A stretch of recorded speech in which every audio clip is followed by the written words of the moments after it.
Talofa lava, my name is Lenora Salomitosi Ape. I am here from Samoa and I'm here with you on Climate Action Figures. Talofa.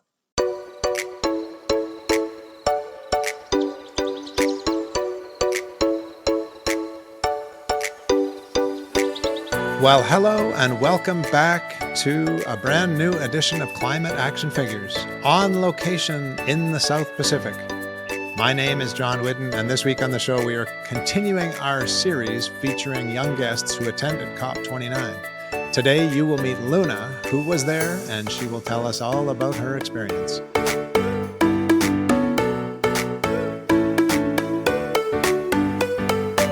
But first, this week's QuickFix. Carolyn from Calgary collects grey water in her house for gardening purposes. She suggests we don't let tap water go down the drain, but collect it for watering houseplants and garden and other things like that. Welcome, Luna, to the show. Hi, everyone. And Luna, what do you think about that QuickFix? I think it's rather interesting.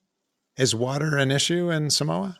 Yeah, every so and so would go for a dry season where the water doesn't come down from the sky so often, rain. And so when our local rivers dry up, we end up with a shortage of water. So you do have to be a bit careful with it. Usually the average house has a tank. Oh, I see. So you hold your own water to make sure you have enough. So we collect rainwater to store for dry times because we can't always rely on the supply of water from the local district. Very interesting. Now, your introduction, Luna, was in Samoan, right? Mm-hmm. And when I said we're on location, you're on location. Unfortunately, I'm not with you, but I would love to be in the temperature that you're in right now, I think. Samoan's a beautiful language. Samoa is a beautiful country in the South Pacific, in case the viewers and listeners out there aren't sure about that.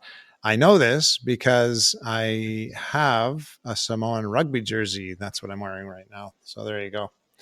Is that part of your flag on the logo there? Yes, that is the shield of Samoa, our Samoan emblem. You'll find it on all of the ministries' logos. That's the one. I've watched the Samoan team play rugby a great number of times, and I'm always fascinated by the Polynesian culture. It's like there's this kindness, but also this ferocity. You know, when you watch them do the haka, you think, oh, I'm glad I'm not playing against them.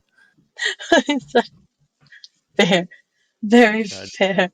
It's like we'll come up to you and we'll be these like really big buff people, 6 foot, 5'4".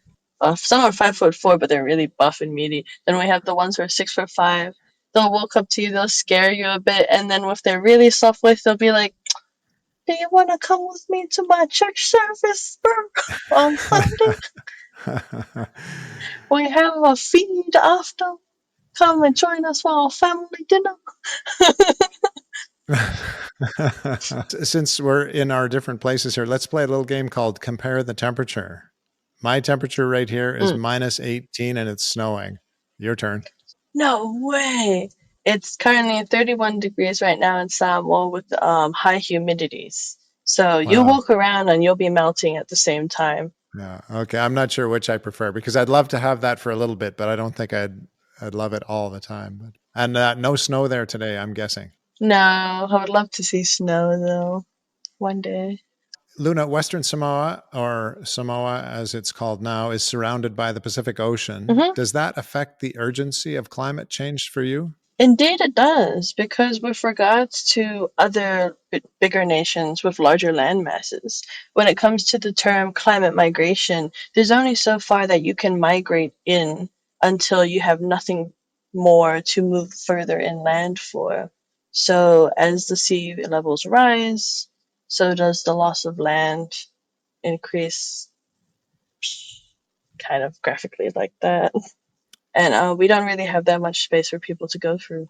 So you can move inland, but there is not a lot of space. So it is more pressing for you than most people in the world, I'm guessing. Yeah, also a lot of our landmarks and a lot of our village culture is inlaid in the coastal regions. Moving inland has become a thing only recently, but a lot of the cultural aspects were done on the sand of the beaches that we used to grow up on. Our parents grew up on it. A lot of cultural buildings, cultural heritage sites are located on the coasts of Samoa. Right. I should mention I'm just looking Hmm. at your picture, and I haven't told our listeners who are viewing that the quietest place you could find to do the interview was in your car. So that's where we're interviewing you, in your car. So thanks for finding a nice sound booth on your lunch break. Now, back to Samoa. Is the average Samoan aware of climate change? Do they understand that that's what's going on? Depends on which part of the country you live in. If you're in the urban area, more developed places, yes, you do know what climate change is because it is spoken about quite often, or it is mentioned, because the more we move further on with this climate change problem, the more people are aware about it because it's all we ever talk about, because it's just like, hey, we're actually suffering now. Whereas if you go into the rural regions, it's like they feel the direct impacts of climate change, but they don't know that it's climate change. They just think it's another storm. They just think that, hey, the weather's getting worse, but they don't know that it's climate change related. They're living with it. And so the best they can do for those who don't know is just pack their bags and move. After the sea has taken away half their house, it's just like, I need to move over to grandma's house now, or I need to move to my brother-in-law's family's house now, because on the other side where the beach isn't swallowing our homes. That's the reality of Samoa right now. A short break from our interview with Luna to apologize for the technical difficulties that we encountered during the rest of this interview. But hang in there, Luna has so many great things to share. Thanks. So you said when your people suffer or feel the effects of climate change, is that the main effect that you're seeing there? Is the sea moving up? Moving up, and when the storms also come, the lack of resilient infrastructure to climate change. So, a couple of years ago, we suffered a major storm that opened one of the sleeping rivers in Samoa. When I say sleeping, this river has not run for the last 20 years. So, people had built houses. That one storm came, swept away 4 houses that was built along that route. So, this is inland problems as well. Do you see a difference between adults and youth in their acceptance of climate change as being responsible for these kind of events? I do believe so. With regards to the adults, they believe it's more of a higher ups it's supposed to be implementing policies. The youth, they're more active on the grassroots level and more hands on. There are some youth that wish they could do more, but they feel held back by the fact that they're young, they're small, and they are incapable of doing anything. And so this is where me and my team come in for our local climate leadership programs, where we go and we do workshops around the local communities with the villages, the church youth, as well as the schools. And we just give them a list of things that they can do as youth, as a 5-year-old, what you can do to help. It's like you don't have to be a grown person with a master's to be able to fight climate change. You can start at home because it's a common practice here. Get rid of dried dead leaves to burn them. We burn rubbish on our front lawn and we're just like, yeah, we're just smoking that up. Or burning it Wow. disappears faster. But it's these small things that they can be like, Dad, by the way, maybe we shouldn't burn rubbish anymore. Or sometimes if it's the child's responsibility to get rid of the rubbish, it's also another way you can teach them, hey, composting is a thing. You can use it for your garden. Right. Now, Luna, you attended COP29 in Baku recently. What inspired you to Mm-hmm. travel so far to COP29? He'll be one of my good friends of mine, Nick Moy Ono. He's a climate leader here. I used to be one of those kids that used to be like, climate change is so big and I'm such a small person. What can I do? It's watching people like Nick Moy Ono here in Samoa do things that I've never seen any other youth do. I've basically watched him work to do some things in the way that's like, if he wants to do the climate leadership workshops, I would join him, I would work with him. What inspired me as well is that there's climate funding that goes around in the world. And I do believe that not enough of it comes to the Pacific, not enough of it comes to my homeland. For my field specifically, I'm in the energy sector, renewable energy engineer. There are many projects going around in the Pacific. There's a lot of projects that are going around the world with renewable energy. And I'm always wondering, why don't we have any in Samoa? Why don't we have that cool stuff being piloted in my own country?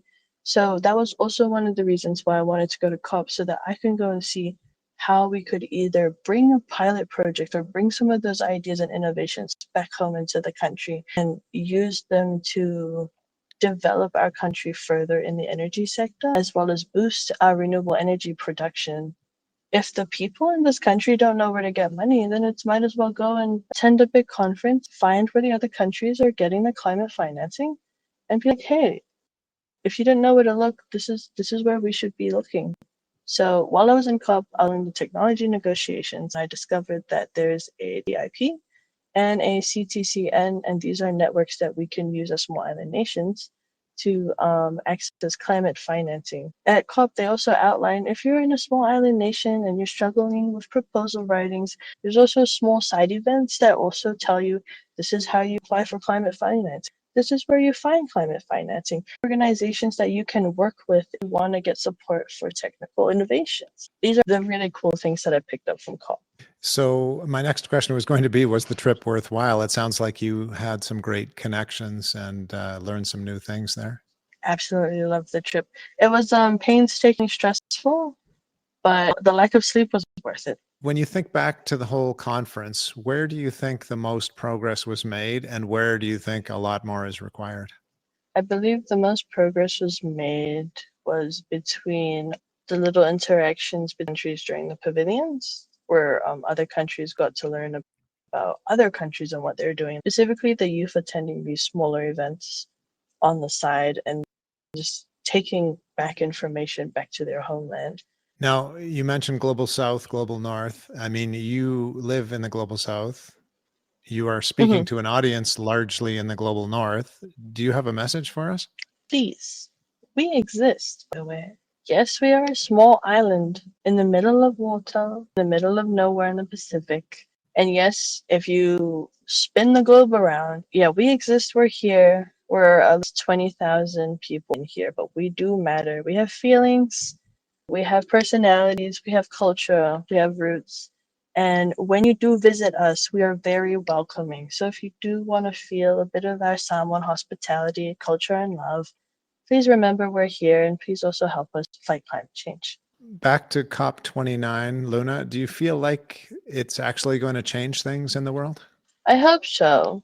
Currently, the COP29 is the only thing holding the governments accountable for their actions and the things that they implement across the world. Also, the only conference that pulls the governments together to talk about climate change face to face and allows smaller island nations or countries and underdeveloped countries to tell governments of the global north, by the way, we lost half a country yesterday. It's like 300 people have been displaced due to climate change. Other than the news, you can turn the TV off. But these conferences, if a minister is facing you and telling you, hey, this is happening in my country, you kind of have to listen. So it's only channels that gives the global south platform to say, hey, this is what's happening. And it's a very big channel because it's not only heads of government talking now. It's actual delegates. We reach up to youth delegates who get to come and they get a platform to say, "Hey, this is happening in my country." Luna, now that you're back home, how do you feel you're going to Mhm. take what you learned and your experience at COP29 and integrate that into your life back at home? With regards to my new position at work, I'll be a very good place to start putting together project proposals to technologies that I spoke about earlier into Samoa and also leverage this information that I have learned from COP to be able to integrate it not only into our little learning curriculums that we have, the workshops that we have locally and we host, but it also gives me a chance to also guide other youth through to COP as well. This is the most youth I've ever had from Samoa in one time.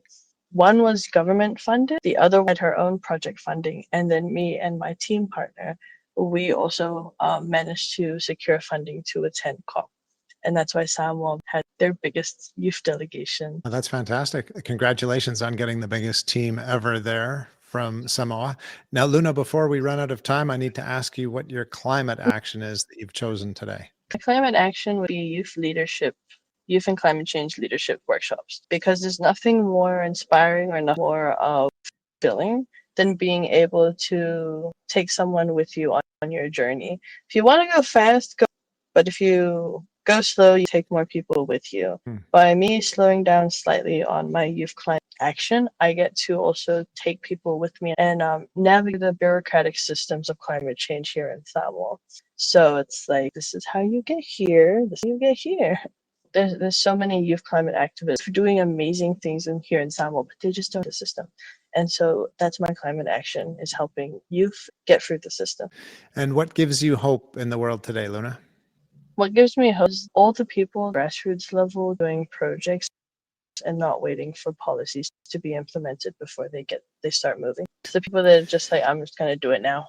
People of action. You seem to be one of those people, Luna, and you talk about amazing youth in your country. I'd say you're kind of leading the way there. So thank you so much for taking the time out of your busy schedule to join us, Luna. Thank you. Thank you so much for me today.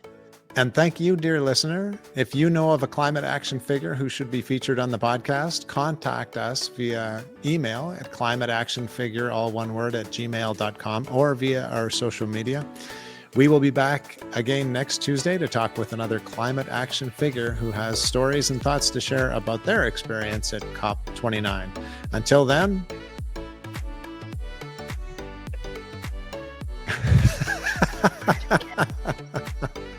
go figures.